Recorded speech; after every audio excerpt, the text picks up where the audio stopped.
I got here and I've watched Demon Slayer Infinity Castle. So I wanted to share my thoughts with you guys about the movie. Overall, was it good? Was it bad? I saw some of the discourse online also happening. That's why I waited a bit until posting my review. I've also been busy. I saw the movie Friday night. And I'm also gonna talk a bit about the plot points, but then we're also gonna talk a bit about the fans, the series overall, and things like that. But some ground rules before we head in. This is gonna be a shorter review, but I'm going to assume you have watched the Demon Slayer anime up to this point. Season 1, 2, 3, and so on. Infinity Train, the Hashira training arc, Swordsmith Village, Season 2, and so on. You're caught up to that point here. And I'm gonna go into spoilers with Infinity Castle, the movie itself. I'm not going to go into spoilers with the manga, what happens after that, because yes, I also know about everything that happened. So I'm only going to stick it with Infinity Castle Part 1, because we're going to have 2 more movies. I saw some really good points. I really wish they would have said Part 1 here. So again, I assume you're caught up. I assume you've watched the movie. If you want just a quick overview, is it good or is it bad? If you should go watch it, yes, my recommendation, you should watch it. But first, make sure you're caught up so you don't go jumping in straight towards the end of the series, because this is the end game. So catch up to the anime, watch the movie. It was great. But now let's go full into spoilers with the movie. You have been warned. Now, overall, I really liked the movie. We all know the animation is great. They cooked that really, really hard. I enjoyed it a lot. The one problem was I had it in Romanian subtitles. I'm gonna rewatch it again when it's in digital release here. I would like some English subtitles. I got way too used to that here.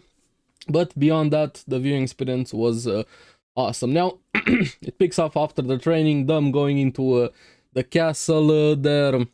We see Tamaya still restraining Muzan, trying to deal with that cure here.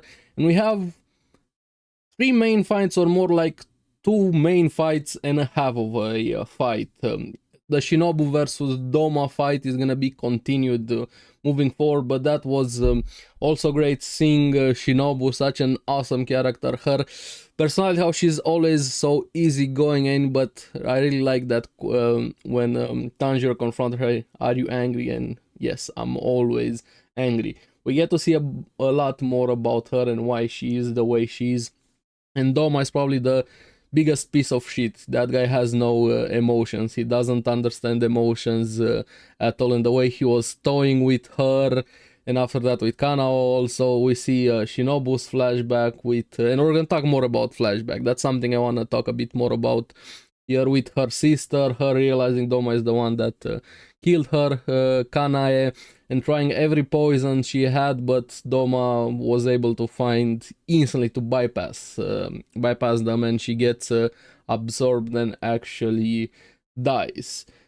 Now, here, this fight, like I said, is half a fight. We don't see the conclusion with Doma. We see a bit about him, with his parents, how he was always, even as a kid, he was a bit weird. I want to talk a bit more about Doma, but it's hard without going into spoilers with the manga, so that's why this is half a fight. But it was awesome to see Shinobu fight, and the last hand signal at the end was great, and Kano catching that, and how much anger she had on her face again here. And the crows, when they announced Shinobu died, it kind of lit a fire under the others. So we're gonna talk more about the Doma fight, Shinobu, Kano, when in a few years, depending how long it takes until we get to that one. But again, that was great here, but unfortunately it's just half a fight. We don't get to see the conclusion to that.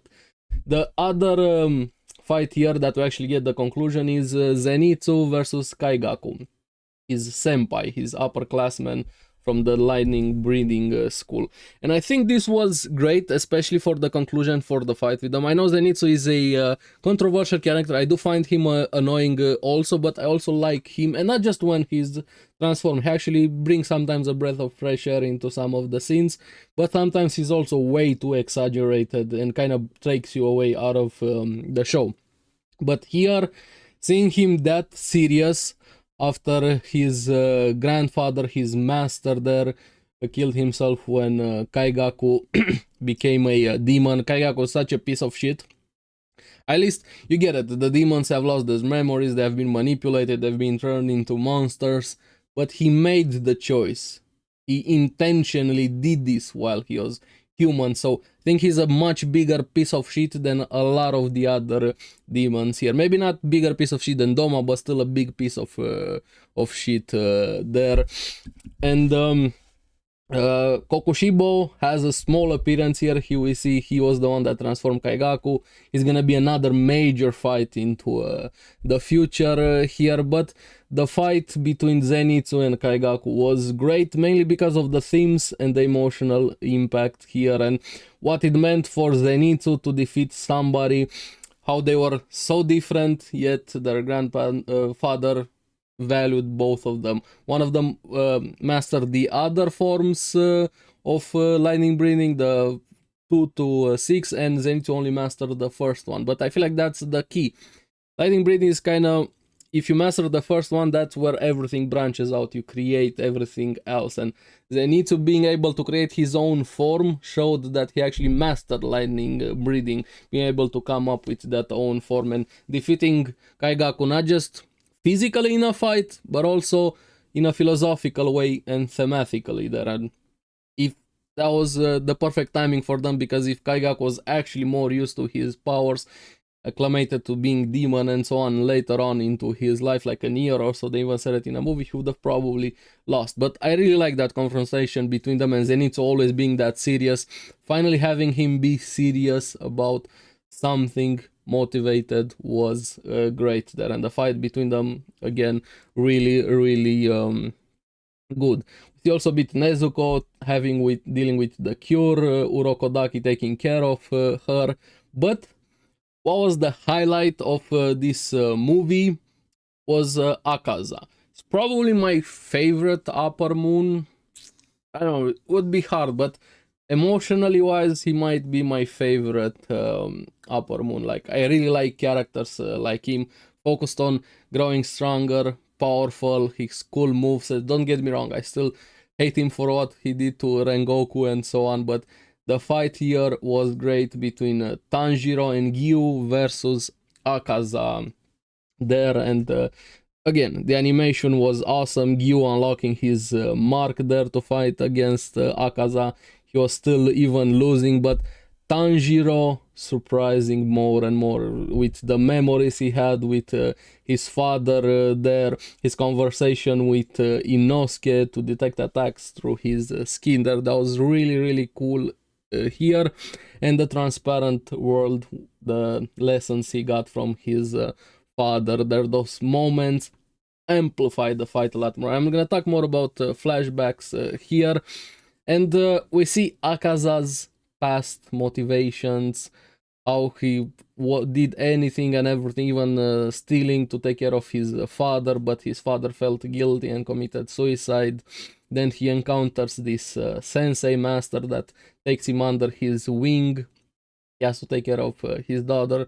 They fall in love. He didn't feel worthy, but he promised to always protect her and become strong. But people suck, and his sensei or his adoptive father and his soon-to-be wife, because they promised to each other there, his happy life, so to say, went to shit because they got poisoned while he was outside. They couldn't defeat them face to face, and that's why he hates weak people, because they think they play dirty here. And the emotional bits of this fight, Tanjiro, while still being weaker than him, and Gyo also still fighting, and Tanjiro actually defeating him, even in his last moments there, going into protect Gyu. That's why I liked he proved him wrong philosophically, not just physically, because physically they would have lost. He actually, through sheer willpower, was going to regenerate even his head when Tanjiro cut him off with transparent world, when he saw that same move that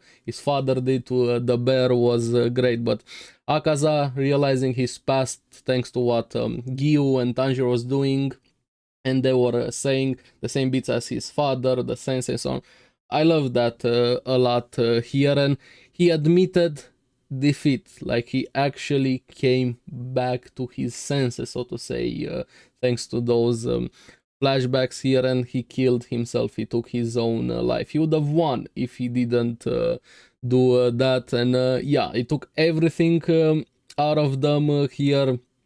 Kokushibo has a reaction, disappointed in Akaza for dying. Doma is just Doma, doesn't give two fucks about anything. The Infinity Castle grows bigger to confuse them to lose Muzan there. Tamayo still locked here, and yeah, we're gonna have to wait for a while. Of course, there's more to talk, breaking down the fights, and I'm not gonna do that. The video is probably already gonna be too long. But I wanna address something which I think a lot of people miss, or maybe I personally find annoying. For me, the animation and the fights are great in Demon Slayer, but I feel the flashbacks add so much, and it's one of the best parts of Demon Slayer. Don't get me wrong, Demon Slayer is not my favorite anime. I have issues with its Swordsmith Villager arc. I think it's the weakest arc, probably in some things even weaker than Hashira training arc, and that's saying a lot. And also the Upper Moons 4 and 5, that's why they sucked. I didn't care about them. Barely any flashbacks. They felt like just random NPC to defeat. The emotional moment was just at the end with Nezuko defeating the sun. But the fights, it felt like, yeah, sure, the action is great, looks fun. Just action figurines slamming against each other. Here, that's a problem I also have with another series. Make sure to check out my Jujutsu Kaisen video. But here, flashbacks, emotional points, character moments, showing their motivations, how they ended up in this situation, and the fights also ending in a thematic way to fit that conflict they have internally and externally was awesome here, especially with Akaza, with Kaigaku that we saw it, and with Doma. We're gonna get to that in the next part here. But this is why I feel like a lot of people complaining about the flashbacks, you're kind of missing the point of Demon Slayer. And I even saw some people just laughing at them. I was actually getting a bit emotional at some of the scenes here, and people underestimate how important those flashbacks are, and that's what I'm going into a series about. For me, action is awesome, but emotional moments, character moments amplify that action a lot more here. And then we also had the spectacle was great, but then when you also amplify that with emotional moments, I actually care and I get more invested. Otherwise, yeah, I wouldn't care about Akaza if we didn't have that flashback here.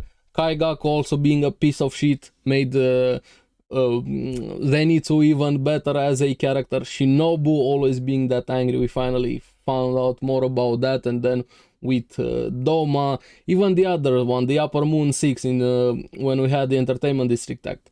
That was one of the best fights in the series overall. Not just because of how it looked, animation, quality, blah blah blah, I get that.